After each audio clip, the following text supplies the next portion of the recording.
The safety is off. There's a round in the chamber. This is Armed Alabama. Sponsored by McCoy Outdoor Company, Mobile's hometown full-line outdoor sporting products and gear store. An interactive talk show discussing self-defense, product reviews, shooting tips, safety, and more. Your calls, comments, and texts welcome at 343-0106. Now, here are your hosts, retired judge and certified NRA instructor Rusty Johnston and certified NRA law enforcement instructor Adam Strange.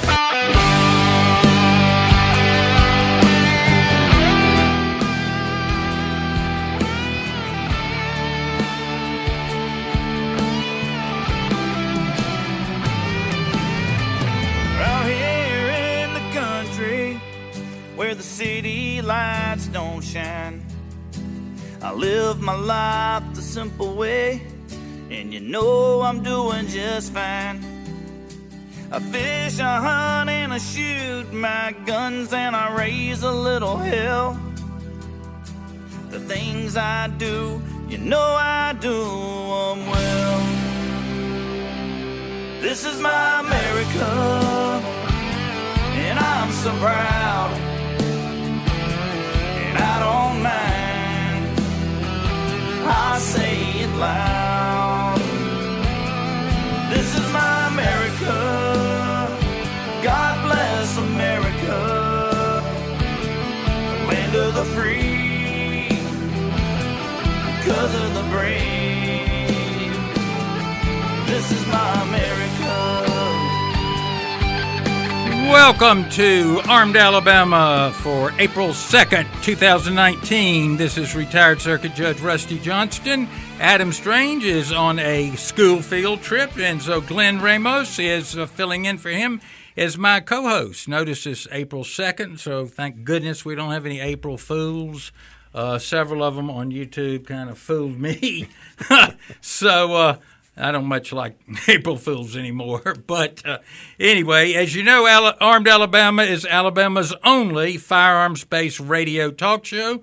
We talk about pistols, revolvers, shotguns, concealed carry, ammunition, and attacks on our Second Amendment and constitutional rights to protect ourselves, our family, and in general to protect ourselves from an overreaching government that just seems never to have stopped. One of the big things that happened during this past week that I tried to keep y'all posted on is the, I think, blatantly unconstitutional bump fire stock ban that the ATF wrote as a rule because Congress, was too chicken to pass anything. That went into effect, it was last Monday night or Tuesday night, I can't recall. But to show you how inconsiderate and out of touch federal courts are, the people that were, and they still have their lawsuit, but they couldn't get a stay from the Federal Court of Appeals that handles the District of Columbia, so they filed an emergency petition with the U.S. Supreme Court. I think it was that Saturday. And those are, I've had them granted against me one time, Saturday afternoon, nobody asked me. But Chief Justice Roberts, he didn't get around to granting it until after the deadline to destroy your bump fire stock or when you became a criminal. And then he denied it. So by my estimate, we probably had $25 million worth of property destroyed, yet the lawsuit goes on. I mean, it should have been stayed. But that's how much we've got to get away from having every justice on the Supreme Court either go to Harvard or Yale, and all of them clerked for other Supreme Court justices. That didn't used to be the way it was. It is the worst good old boy club now. They may have diversity, sex, race, religion, but they don't have diversity in thinking because they've all gone to a couple of schools. And that's really a shame. But, Glenn, what's going on with you tonight? You've been following some of the awful things happening, the red flag laws in particular. That sounds like the old USSR. Yeah, absolutely. last week, I think Colorado, one of the chambers, passed a bill that essentially passed a red flag law in that state. Kind of a concerning. state that has recreational marijuana legal. Yeah. So go figure. And now what's really concerning here is both chambers in Colorado are democratically controlled, and the Republicans don't have enough members to turn over the vote. And they got a really kooky governor, right? and I, looking at this, I did some initial research on this red flag law here, and if we do we have time to? What that basically is, and it's a petition filed in court by an interested person who says, my neighbor, my ex-husband, whoever right. it is, I think they're violent and they have guns, and right. Judge, you please take away their guns before we have a formal due process hearing. Right, exactly. So I guess you have two chances at this. So the first chance, the first opportunity is what ends up happening is your guns are immediately taken away from you. Yep. And if you're deemed a threat to yourself or others, they're taken straight away from you. And now you, the person, the gun owner, get a second opportunity to meet with the judge and say, okay, and you make your case. Yeah, and here's my expert psychiatrist. Right, exactly. But now the question I have now is, what guarantees impartiality by the judge? Yeah. If you have an anti-gun judge, what states or what makes it fair that say, hey, you know what, I'm going to listen to your argument in full, and I'm going to listen to you, and here's my clear and true judgment. What guarantees that? There's no guarantee on that, is there? There's not, and this is what bothered me when they came up with this, the terrorist watch list. They were we don't even know who makes the terrorist watch list, no-fly list, and they were going to use that to deny people rights to purchase firearms. And it's the same kind of thing. You're entitled to a due process hearing before welfare benefits can be cut off, before, a host of things that are much less important than firearms. And it's creeping. And, we psychiatrists have a purpose. But I would not, as I said, in the Soviet Union, most of the dissidents were confined to mental hospitals because, if you disagreed with the government, there must be something mentally wrong with you. And it's getting that way now here. If you're on YouTube or you're a little on the fringe, whatever, you're you're looked at a little ill. Hey, there's a pill for everything, Right. So, and that kind of segues into didn't the case of McDonald versus City of Chicago didn't that was a landmark decision that the right to keep and bear arms was incorporated in the due process clause of the 14th Amendment, right? Yeah. Incorporation, frankly, is kind of a hoax, but if they incorporated all the ones they liked, that was right. One of the last ones. I think the only one not incorporated is the portion of the Eighth Amendment, the Third Amendment about quartering troops, and the portion of the Eighth Amendment about a reasonable bond. But what they do is they say there are certain rights that are just fundamental to American order and liberty, and they would, as cases came up, they would say, well, this is one of them. Interestingly enough, the First Amendment, it would have been, I guess it was the Establishment Clause, but anyway, 62. That's when prayer was taken out of school. People think that's 62. And that was all invented by Hugo Black, who was virulently anti-Catholic. He didn't, it was to get, because whatever state was involved, I think it was Illinois, gave free textbooks to kids in parochial schools also, which seems fair to me.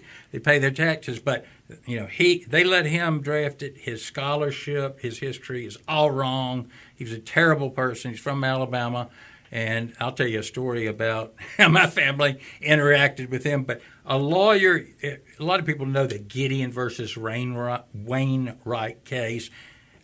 Famous case from the 60s where they said you have to have an appointed lawyer in a capital case. I talked to the lawyer that represented Florida in that case a couple of years ago. He said that Hugo Black was the rudest judge he had ever appeared before. Supreme Court justice. So, he had a lot of other horrible things going for him. Folks, we're on Facebook. If you go to Armed Alabama Radio, FM Talk 106.5, you can look at us there, say hello to us, and, of course, you can call in with a question or comment at 251-343-0106 here at FM Talk 106.5 in Mobile, Alabama, and we're going to take a minute, have a break. You can also text a question to that phone number, too. If you have a quick question and don't want to stay on the line, you can text or call it, and we'll see it, and we'll try to answer anything about the law, politics, or anything else. We'll be back right after this break. Step up to the firing line. Armed Alabama is back. Questions, comments, and texts at 343-0106. Did he fire 6 shots or only 5? Well, to tell you the truth, in all this excitement, I've kind of lost track myself. But being this is a 44 Magnum, the most powerful handgun in the world, and would blow your head clean off, you've got to ask yourself one question. Do I feel lucky? Well, do you, punk? I don't think the punk felt lucky because he didn't test Clint Eastwood there. I want to thank Steve Moore and the Moore Law Firm for being one of our sponsors. If you need a personal injury lawyer, call Steve or his nephew Fred. You can call them at 251-445-7602 or visit them on the web, www.morelawfirm.al.com. Glenn, before we broke, we were talking about these red flag laws. And there are a number of states now that have enacted them. A lot are talking. What states have enacted them? Do you know? Yes. Right now, the current tally stands at the following states: California, Connecticut, Delaware, D.C., Florida, Illinois. I'm really surprised about this one here. Indiana. That's the only one that surprises me of the group. Exactly. Maryland, Massachusetts. No surprise there. New Jersey, New York, Oregon, Rhode Island, Vermont, and Washington all have red flag laws. Now, one of the things here about this, and the reason why it's controversial, because the burden of proof in these cases is very low. The preponderance, it's the civil standard. It's civil standard, exactly. And that's just tilt is 50 plus 1. That's right. That's right. That's right. So that's the danger here with these red flag laws. That is, and there are a lot of people considering. We've had for years, I mentioned for the program, there's a petition called a Protection from Abuse petition. Years ago, you used to be able to get a peace bond, but these are, generally the wife, sometimes the husband, but sometimes in those type proceedings, what they are is they're an ex-parte restraining order. You stay out of the house, stay away from me, don't come near me. But if the husband has a gun, they can be he can have those taken away from him. But there's some safeguards built in. He's either got to be there at the hearing, or there's got to be proof that he was served and refused to come. So that's a little better. But as I always told mainly women in those cases, I hope you don't think this piece of paper I just signed is going to protect you against somebody with a gun or knife or anything else, because it's not. It gives people false sense of security. Now, these red flag laws are not foolproof. For example, in Florida, the red flag law in Florida did not prevent the August 26, 2018 Jacksonville Landing shooting. Three people were killed there. Okay? Wow, somebody broke the law. Yeah, exactly. On January 13th of this year, the SunTrust Bank shooting, 5 people were killed there. Let's flip over to the West Coast in California. The law did not prevent the November 7th, 2018, at the Borderline Bar and Grill attack. 12 people killed at that bar and grill in California. Going to Illinois, their red flag law did not prevent the February 15, 2019 incident at Henry Pratt Company shooting. 5 people killed there. So there's no guarantees here, right? I mean, you're responsible for your own safety. We know that Correct. Legally. The Supreme Court just ruled again on that.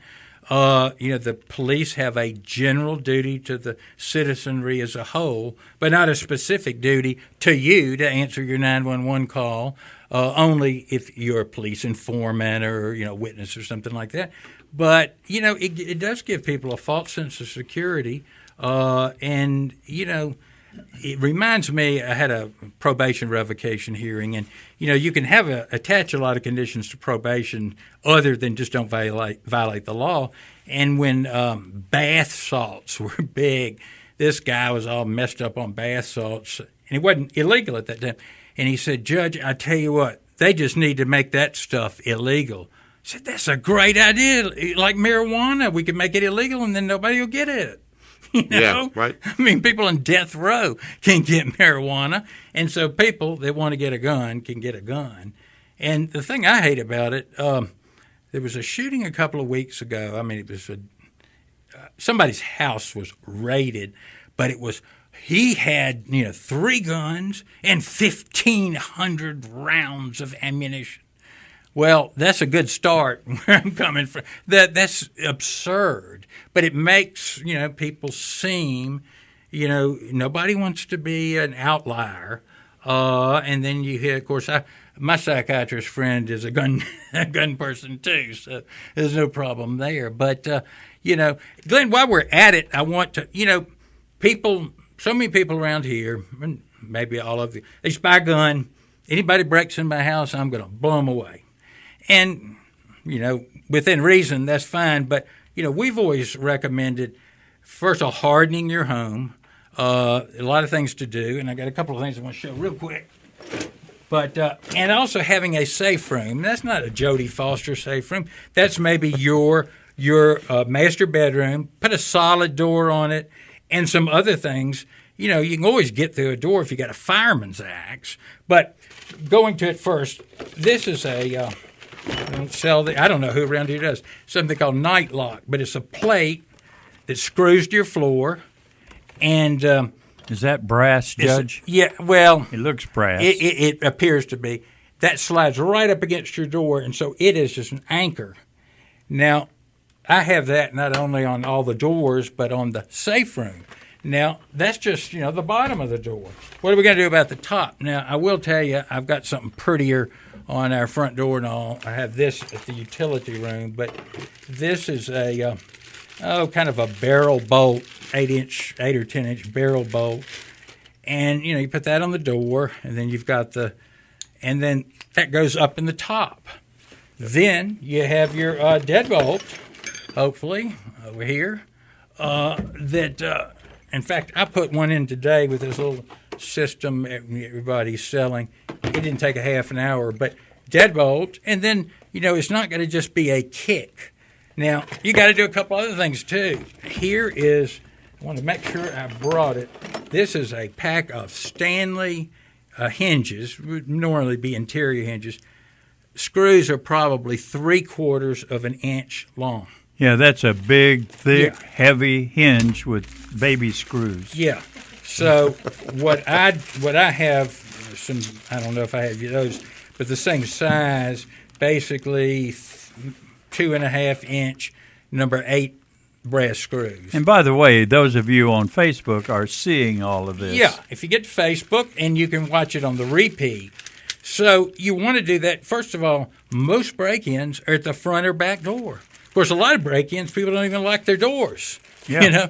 I had a serial rapist, unfortunately. That's not even a break-in; it's a walk-in. Oh yeah, this guy had raped like 25 women. Every house or apartment he came in through an unlocked door or window. Wow. And you think, what in the world? But that's just kind of the way people are. So you got that, and then I've showed this before. Let's say you don't. Most people don't want to shoot somebody. This is something you got to kind of look on the internet. It's like one of those old bug foggers, but it sprays pepper spray, gas, and Mace brand actually makes one called Bug Bomb, but it's hundreds of dollars. This is like $20. But take the cap off, and it sprays automatically. Before you go in your safe room, you just toss it out in the hall, and it floods about 1,200 square feet with pepper spray. You don't want that to be your only thing to rely on, but it is available. A lot of people buy wasp spray, totally worthless. Don't buy wasp spray, or bear spray is less powerful than pepper spray.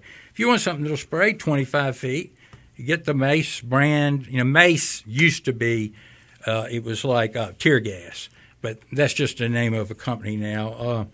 They make a lot of pepper spray. This is pepper gel, 25 feet. But the best thing to do is harden your house. You won't have to fool with that. And, before you start shooting, if you got kids or whatever in the house, get them in that safe room. And I tell you, there are not a lot of people you lock yourself in a safe room, throw out a pepper spray grenade at them that are going to hang around your house. But, something to think about. But it looks like we got a phone call. Let's see. We got Scott. Hey, Scott. Hey, how you doing, guys? Pretty good. You're showing us a red flag on our screen, so. Yeah. Yeah, I was just thinking, you tell me if I'm being too paranoid or not, but, I've heard that Google in particular, your search engine on your computer is so big that, I'm to the point where I'm actually starting to get a little bit nervous about looking for, firearms on there. You're not being paranoid. Ammunition cost. And let me give you a better one. These ancestry things like 23andMe, where you send your DNA off. Right. There's one of them that a number of police organizations have joined, and they're using people's DNA that they donate, gave to see if they have a disease or see if they have relatives to search for criminals. And a lot of people would say, "Oh, well, isn't that great?" And, it'd be great if we searched everybody's house every night too. Right. When they're doing stuff like that, they say, you can't see it here on my laptop. I've got the camera on it, a piece of paper over the camera, and have it taped shut. Right. Because they can apparently do that remotely. So, do you think there's any way that they can see? Does Google keep up with any of that, or send? If somebody's looking up. I think right now, most of the time, they're selling it for marketing. I think they just as easily sell it to, some, academy, sporting goods. But, what'll happen in 10 years? Who knows? All right. Hey, Scott, just a word of advice. Stop using Google. As a search engine, I use DuckDuckGo. Yeah. And DuckDuckGo is it's a safer. They don't save any of your information. In fact, if you get the app on your phone, there's a flame function that wipes out all tabs and data off your search. DuckDuckGo, you said? Yeah. DuckDuckGo. Yeah, so okay, free. That was my next question: is what would y'all recommend me looking up stuff under? Well, I appreciate it, guys. Thank you. Yeah, thank you for calling. We got to go to break. Y'all give us a call. We got open lines 251-343-0106 at Armed Alabama.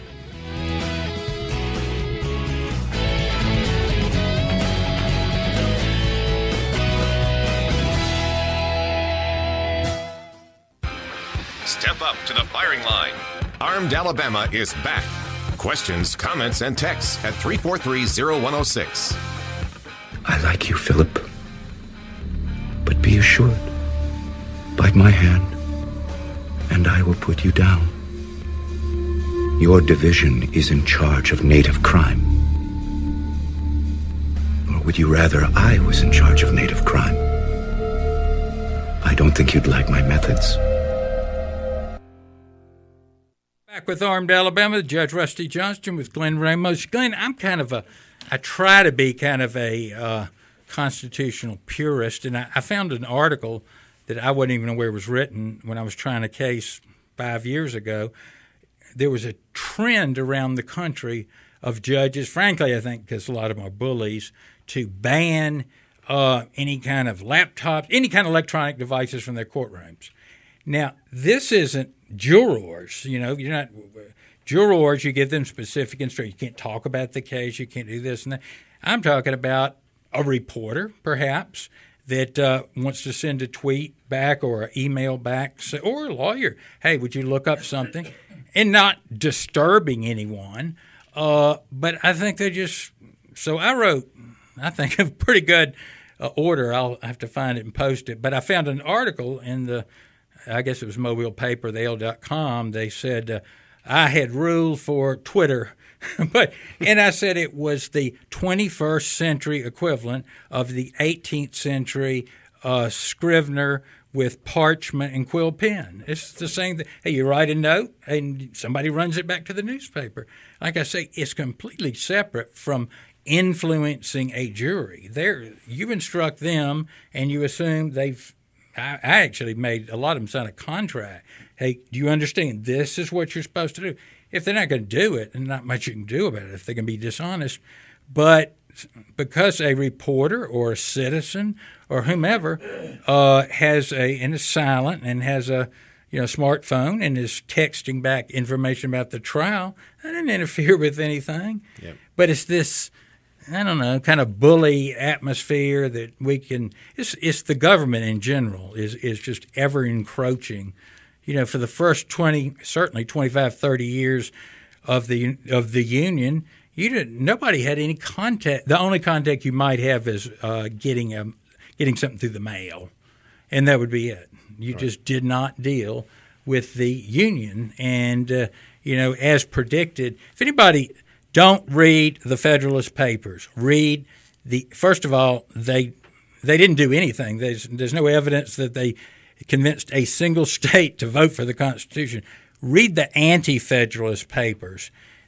They almost predict, you get them free, download them, almost predicted just to a T that the increase in the growth of the government, the debt, the judiciary would become unchecked and tyrannical. It's really frightening. There's one, they all, it would be illegal for us to put out campaign material using a pseudonym, but they all did. But read Brutus's. He wrote several papers about the danger with the judiciary, federal judiciary supplementing and putting the state courts subservient to them, which they weren't supposed to. They're very interesting. Like I say, the Federalist Papers are good from the standpoint of, hey, this was the sales pitch. And it was basically a fraud. Yeah. You said this. Alexander Hamilton said, hey, unless it's specifically written down, federal government didn't have the right. First thing he did was convince George Washington they had a constitutional right to charter a national bank. So certainly wasn't in there. Now, help me out here, Judge Rusty. The judiciary was never designed to act as a lawmaking body, correct? Correct. That was not their intent, even though correct. A lot of times they are acting as a secondary lawmaking body. What would happen is if you get, I'm suing you, and we get before a court, and it's involving some zoning ordinance, they would say that ordinance, as it applies in your case, is unconstitutional. It wouldn't invalidate it all over the place. And let me tell you, that was rare until the 50s. After Marbury versus Madison, the next case that held an act of Congress to be unconstitutional was the Dred Scott case. Was that 50 years later? And then but you get this. What we call it is judicial supremacy. They're a co-equal branch of government, and within their sphere, they're entitled to say, well, we don't think that's constitutional. The president also was supposed to not sign bills that he thinks are unconstitutional. Congress, they're all supposed to have equal say. But they have taken, especially with the case in the 50s, Cooper versus Aaron, they misquoted history and they said, we are the supreme and final arbiter of the Constitution. And they just made that up. And it hasn't worked. I don't think it's worked out very well. They get involved in things that they shouldn't be in. And everybody, you can talk about various cases. Some people, I love them because of Roe versus Wade. I love the Supreme Court. Well, did you love them when they gave the election to George Bush? I mean, you're always going to find stuff you don't. And the best thing is Congress could strip them of most of the jurisdiction they have right now because it was given to them statutorily. And by a simple act, they could repeal all of those. Right. But I think everybody's comfortable having the courts do the dirty work for them. It's like, let's say on the same-sex marriage stuff, that was proceeding through state legislators. the so-called democratic process was working. Well, that was circumvented by courts just jumping in. I think there were about 12 states that the legislators had voted that in. And if California and Hawaii and Massachusetts want to have that, and Alabama and whatever don't, that's the way it's supposed to work. But no, it's got to be one size fits all now. Yep. And that's what's so sad. Now, we have red flag laws, but we also have these safe storage laws, which I think are real dangerous too, because they're almost trying to impose liability on people. They have a constitutional right to own that gun, but if you don't have it stored like we want you to, you may be subject to prosecution, being sued. Of course, the government's not subject to any of that. They have break-ins in police cars and all that just happens. But it's just they just don't trust people. And, the government, we established the government. The government didn't get anything from us. I mean, we established in our rights, like our right to keep and bear arms, our right to defend ourselves, that predated the formation of the United States. Anytime you look in the Constitution, it says, like, the liberty of the press shall not be, blah, blah, blah. That means there was an existing liberty at the time the Bill of Rights was enacted, which, of course, by the way, Hamilton and company did not want a Bill of Rights. They said, why do we need one? Because we can only do the things that are listed, and there's nothing in the Constitution that says we can interfere with the press. Of course, a couple of first thing, 1798, they passed the Alien and Sedition Act that they started prosecuting people for criticizing, the president, John Adams, the Congress, federal judges, putting them in jail. First thing Jefferson did when he was elected was commute everyone's sentences, pardoned them, and refunded their fines with interest. That was a dark period, but Woodrow Wilson did the same thing during World War I. There were thousands of people prosecuted, some for just saying this war is ridiculous, we shouldn't be involved, which it was ridiculous, World War I. Is this the same Woodrow Wilson that was, he was probably considered the first real progressive? Oh, yeah, the president of Princeton, Yeah, right. Yeah, the same man. This is also the same man that signed into law the Federal Reserve Act, right? Yeah, you got it. He also resegregated the federal government.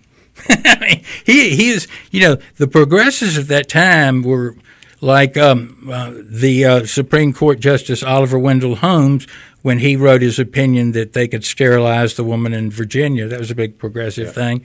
Isn't 5 generations of imbeciles enough?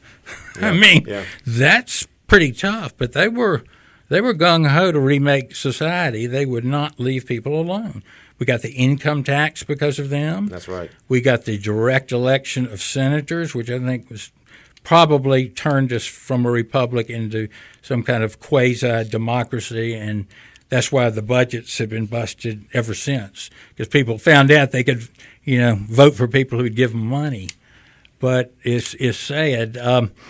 Then there was something else. We had a good ruling in California.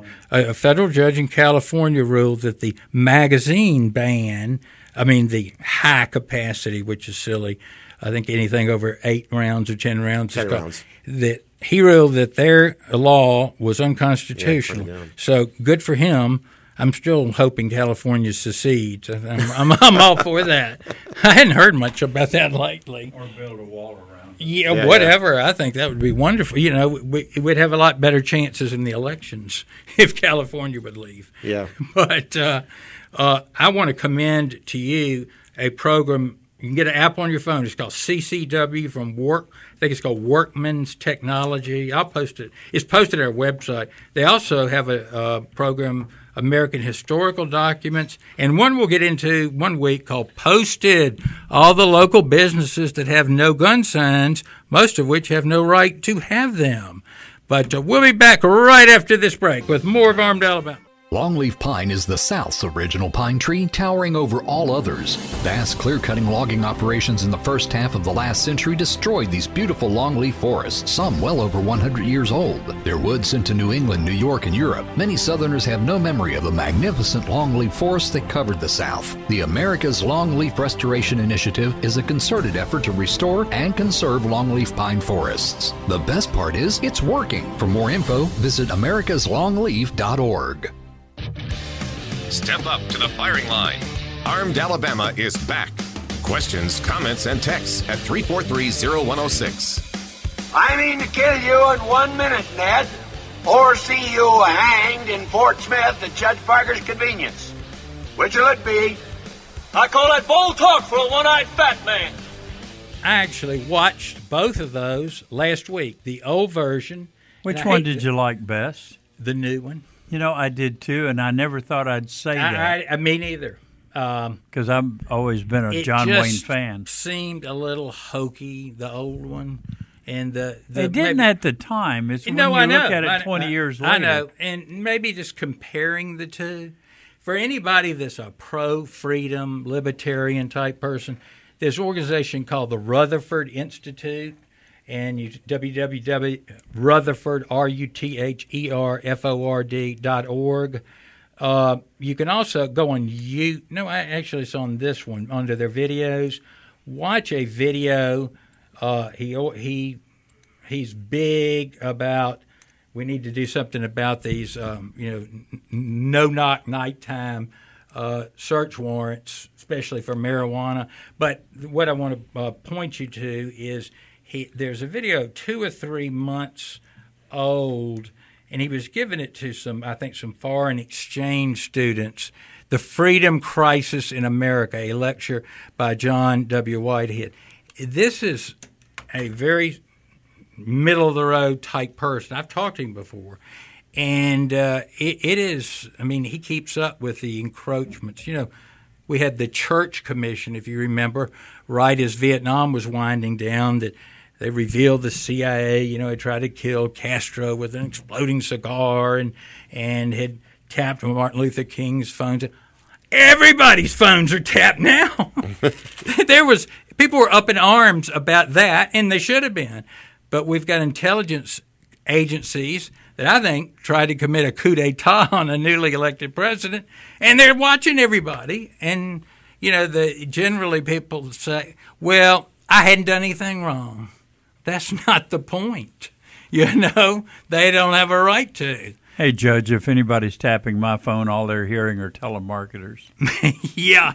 The scary thing whatever is, happened to that? And I'm not saying the government's doing it, but they have the ability just to cut the phone on and listen to you. Yeah. And I seem to see you, too. And that's incredible.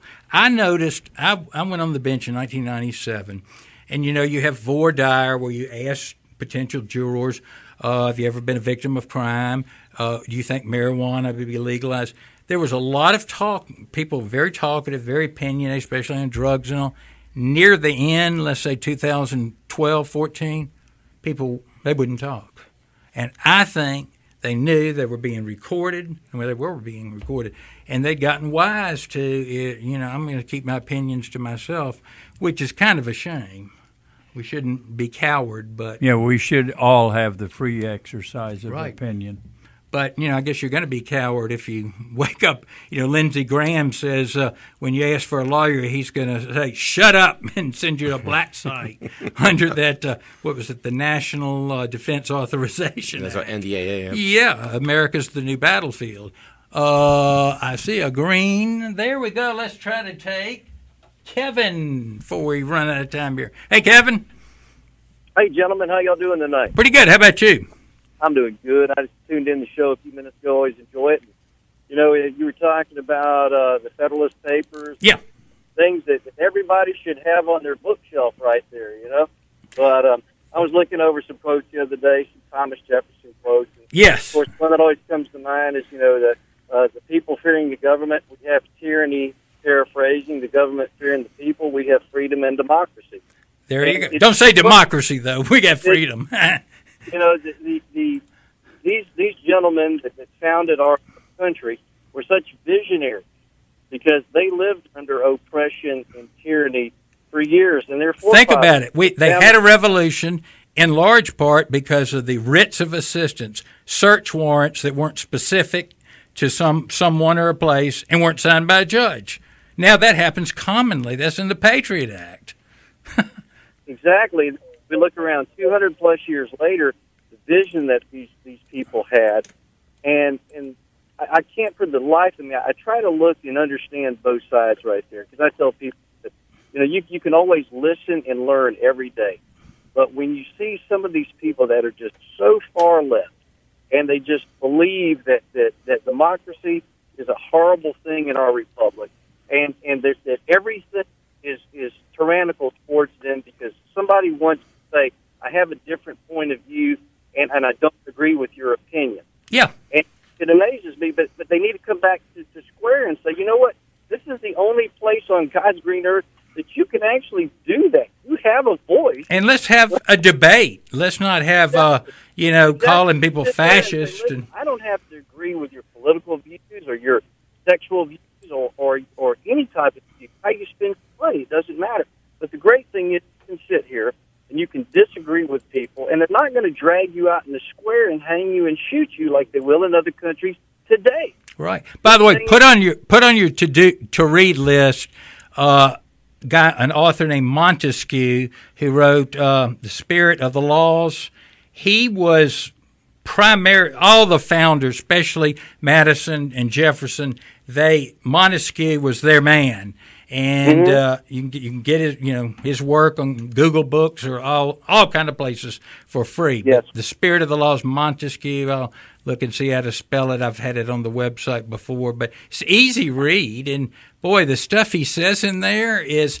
Here's one here that he basically talks about. Men who leave their wives pregnant and don't support them. Hey, that sounds like today everywhere. It's like, let somebody else take care of your problems. Your problems become the world's problems instead of staring you in the mirror and going, hey, quit pointing your finger because there's three and a thumb pointing back. Amen. We need to get back to the basics right there and come back to square and tell people it doesn't matter if you're black, white, pink, green, what part of life you come from. If somehow you have landed here on the United States, if you're living here and you're a United States citizen, you need to be thankful because there's so many other bad places to be. We're the best of the worst here. That's why we're being flooded, I always want to invoke some type of debate with somebody and say, listen, explain to me why this is such a horrible place. Because hey, let me give you one quote, and then we got to run. How about this one? First come rights, then comes government, which means these rights predated the formation of our government, and we didn't lose them by ratifying the Constitution. Just think about agree that. Thoroughly there. Yeah, Absolutely. First come rights, then comes government. I have another quote, and this came from Frederick Douglass. He said, a man's rights rest in three boxes: the ballot box, the jury box, and the cartridge box. There I like that one. I'm going to add it. That needs to Kevin, become really part of the appreciate show. you calling. We got to run. We're near their end. Appreciate you calling. Call us next week. Thank you, sir. God bless. We'll see you, Kevin. Thank you. Want to thank Steve Moore again. If you need a personal injury lawyer, call Steve. Want to thank McCoy Outdoors. They got everything, and Charlie was in there today looking at a gun. And anything related to firearms, sporting, camping, they know their fashion, stuff, Judge. Running shoes, anything. Want to thank the Spring Hill Ace, also Creola Ace. You bought something Spring Hill Ace today. That's right. Moffitt Road Ace. Some of those door props. Right. And Hunter Security. Want to thank Hanson Heating and Air and Mike Ward Liberty Safes, too. You ought to have a safe. That's, may not be first on your list, but I tell you where I thought it was great was when had a hurricane and 3 or 4 days of hot weather. I said, I'm getting out of here. And I could lock everything up in the safe and be pretty confident and not people weren't going to haul it off. Yes. We've got a great show next week. We're going to post it. I got to talk to Adam, make sure it's still on. But check us out on our website, www.armedalabama.com, or on our Facebook. We will see you next week with more of Armed Alabama. Thank you, Glenn Ramos. No problem. Thank you, Judge.